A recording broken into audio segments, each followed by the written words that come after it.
Le decíamos hace un instante, la Cámara de Diputados aprobó en lo general el presupuesto para el próximo año.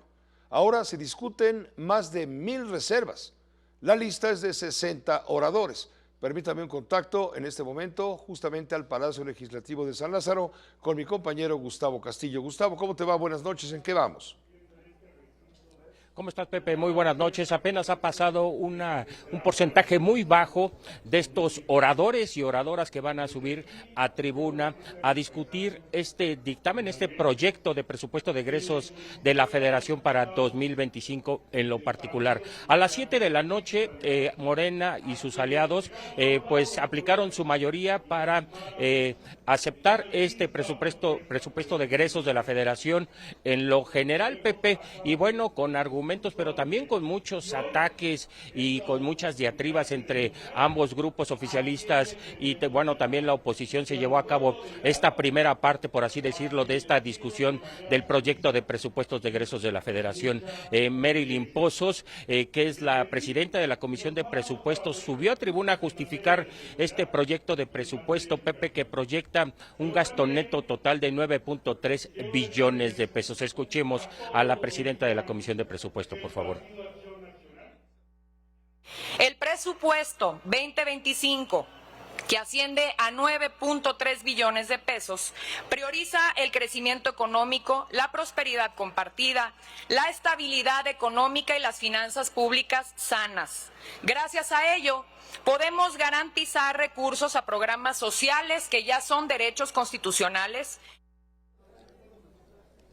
Pepe, cuando se aprobó este proyecto de presupuesto en lo general, pues Morena y sus aliados sacaron unos carteles donde se podía leer la leyenda presupuesto responsable. Sin embargo, pues la oposición tiene otra opinión. Este presupuesto contempla un déficit de 1.1 billones de pesos, reajustes del orden de 44,000 millones de pesos. Como tú bien sabes, el Poder Judicial y el Instituto Nacional Electoral son de los organismos que más recortes sufren en este presupuesto. Mario Zamora, diputado del PRI, dijo y responsabilizó a Morena y sus aliados por los efectos negativos que pueda causar este presupuesto. Escuchemos.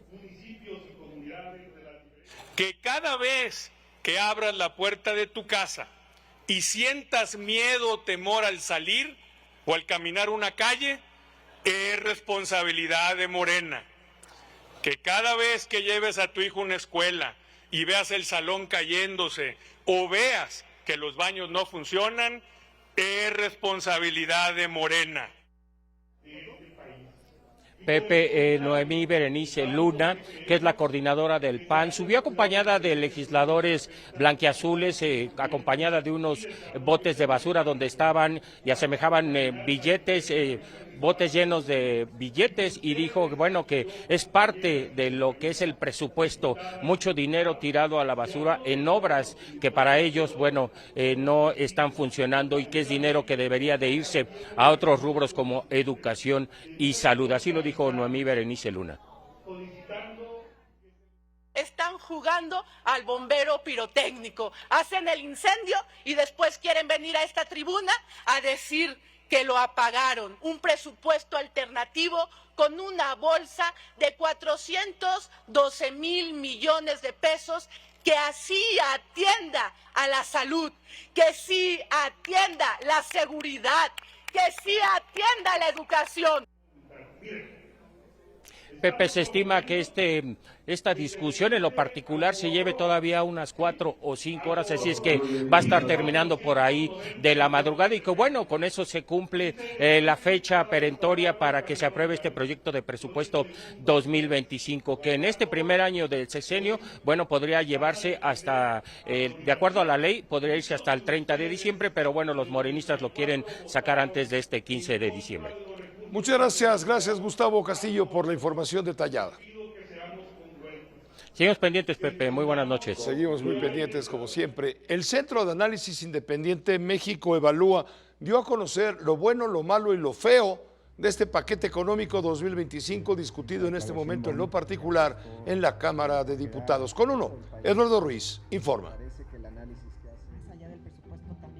La organización México Evalúa analizó el paquete económico 2025 y encontró Lo bueno, los recortes hechos en distintas áreas envían una buena señal al sector financiero sobre la responsabilidad en el manejo del dinero público.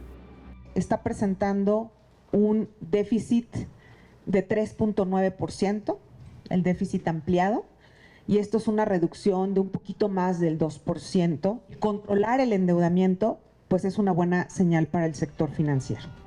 Lo malo, la reducción en el gasto toca áreas elementales para el bienestar de la población. Se gasta más en temas de pensiones y de intereses de la deuda que en salud, educación, inversión y seguridad. Subrayaron que la gran mayoría de los ingresos tributarios ya están comprometidos. No hay recursos suficientes en los fondos de estabilización y la renta petrolera no irá a la inversión pública, por lo que sería necesario obtener más ingresos vía reforma fiscal. Queda evidente para todos que el espacio para seguir posponiendo una reforma fiscal parece ser agotado. Es decir, lo primero que habría que decir es mantenernos como vamos es insostenible. Y lo feo, no fortalece al sector privado, no tiene una buena planeación de las finanzas públicas, no presenta una buena apuesta en seguridad pública, ni en la regulación económica de distintos sectores. Tampoco está blindado contra las acciones de Donald Trump, ni contra los retos que traerá la revisión del TEMEC. Este paquete económico no está blindado, yo diría que no solamente a Donald Trump, sino pues a muchas otras contingencias externas e internas que pueden suceder. En aras de mejorar la economía nacional, analistas propusieron que los sectores público y privado estrechen sus lazos. Que se platique sobre las formas en las cuales el sector privado pues puede ayudar en el crecimiento de la economía. Con imágenes de Raúl Matus, con uno, Eduardo Ruiz. Ni la Virgen de Guadalupe podrá hacer el milagro al INE y al Poder Judicial para evitar la trasquilada, la mochada presupuestal a esa cabellera. Para la oposición a Morena, se trata de un presupuesto asesino que responde a los intereses de las instituciones bancarias internacionales, importando poco o poco menos los sectores de la salud, la seguridad, caminos, carreteras, educación, en fin. Mire, de cada peso, 18 centavos irán a pagar los sueldos de la burocracia. De cada peso, 15 centavos irán a pagar la deuda externa. De cada peso, 14 centavos irán a dar a los presupuestos de los estados y solo 10 centavos se aplicarán en gastos de inversión y 8 en programas sociales.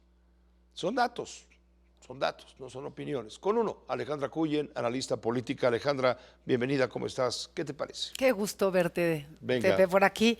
A ver, creo que el gobierno en este sentido está siendo consistente. La primera, con tratar de regresar a la responsabilidad fiscal, que este año perdieron la cabeza y como era año electoral. Era año electoral. Fue viva la Pepa, sí. Viva la Pepa, y nos fuimos casi a 6% de déficit presupuestal. Y por más que oposición o Morena y sus aliados digan que los banqueros internacionales son unos irresponsables, pues los que nos gastamos el dinero fuimos nosotros.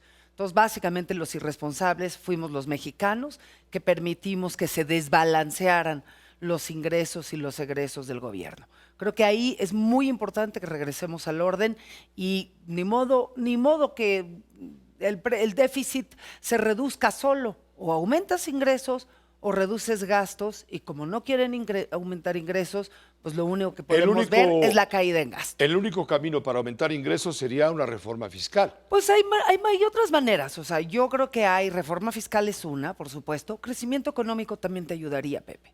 Este es un gobierno, el gobierno saliente sobre todo, porque se está empezando y no podemos todavía asignarle ninguna responsabilidad. Es continuación del siguiente. Pero el gobierno saliente, hay que decir que este año, con 6% de déficit y con año electoral donde el gasto se multiplica de manera natural, apenas llegamos a un 1.3% de crecimiento económico. Hay algo que creo que hay que revisar en el modelo de crecimiento que trae Morena, porque pues genera muchos votos, pero poco crecimiento, y el crecimiento a la larga es lo que te genera empleos. Este es el año que menos empleos se crearon desde la pandemia y donde básicamente ya la creación de empleo formal va formalmente a la baja. Son datos que son muy relevantes tener en cuenta para hacia dónde se mueve el país. Ahora, hay otro elemento y en la asignación del presupuesto, dicen los americanos, pon tu dinero donde pones tu boca. Si se supone que tienen un compromiso serio con la justicia, uno se pregunta, ya no digamos por qué hicieron esa reforma judicial de la que mucho hemos hablado y que es tan controversial, sino por qué no le ponen dinero. No le van a poner dinero al Poder Judicial como tal y no le van a poner dinero a la elección del Poder Judicial. El INE, de los ya ves. tres, al INE le reducen en total 13,000 millones de pesos. Pero aquí la parte importante es que de los 13,000 que había pedido para la organización de esta elección rarísima que vamos a tener en el 25 con miles de jueces y magistrados por los que vamos a tener que escoger sin tener idea ni quiénes son, y en todos los distintos distritos, le dejaron 7,000 millones para esa elección, lo cual te muestra, la única lectura que puedo dar a eso, es que no hay un interés del partido en el poder. Ya no sé si es un tema de la presidenta o de la Cámara o de todos juntos o una decisión de Morena, alguien ahí adentro, pero lo único que podemos decir es que Morena y sus aliados decidieron que a esa elección, mientras menos dinero le pongan, mejor. ¿Por qué? Porque Así no va- les interesa ni así que va a sea salir, seria, así va a salir. ni que sea democrática, ni que sea relevante. Porque ya está planchada. Se espera muy poca participación de entrada porque nadie le entiende y además porque pues, no va a tener dinero el INE para hacer una organización adecuada, para poner casillas donde tiene que poner, para capacitar a la gente en una elección que además no es como una elección tradicional. Entonces la señal es muy clara sobre cuál es el objetivo, básicamente deteriorar al Poder Judicial. Dentro de la reducción al Poder Judicial en su, como poder, digamos, como estructura, destaca, Pepe, una reducción al Consejo de la Judicatura de 17%. Son también 13,000 millones menos. ¿Qué es el Consejo de la Judicatura? Es el órgano que se encarga de toda la estructura del Poder Judicial Federal, de los jueces, de los magistrados. No es la Suprema Corte, no son los ministros que tanto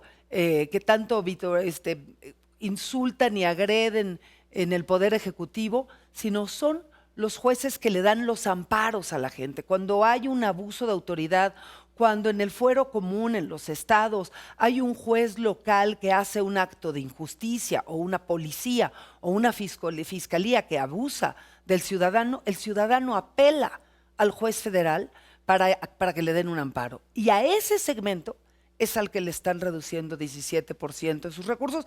Y es un segmento que además va a prevalecer, se va a cambiar de nombre, porque ahora en vez de Consejo de la Judicatura va a ser el Consejo de la Disciplina Tribunal de los Judicial. tribunales. Sí, pero es un consejo disciplinario, es Sí, el sí. que va a castigar al juez que cometa un error supuestamente, pero tampoco va a tener dinero ni para pagarle bien a los jueces, ni para que las condiciones de los juzgados sean adecuadas, ni para tecnificar a los juzgados, ni para que haya personal suficiente para hacer los escritos y hacer, digamos, todo el seguimiento que el Poder Judicial necesita. Yo creo que la señal es muy clara.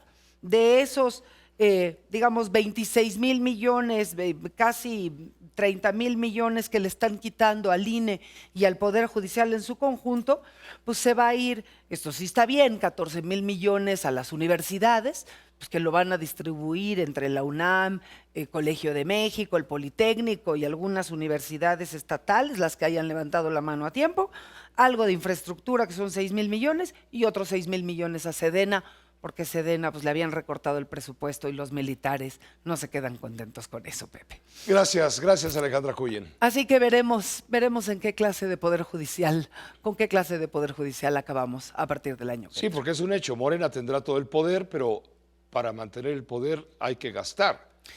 para sostenerlo. Y O sea, hay que mantenerlo, por lo menos. hay que mantenerlo, por lo menos mantenerlo. Así es. Y ahora se ve que no hay recursos suficientes. En fin, A lo mejor están contando con que las instrucciones desde arriba sean suficientes para que las decisiones de los jueces sean como ellos quieren. bueno, muchas gracias. Qué gusto Gracias, verte, la Pepe. doctora Alejandra Cuyen. Gracias.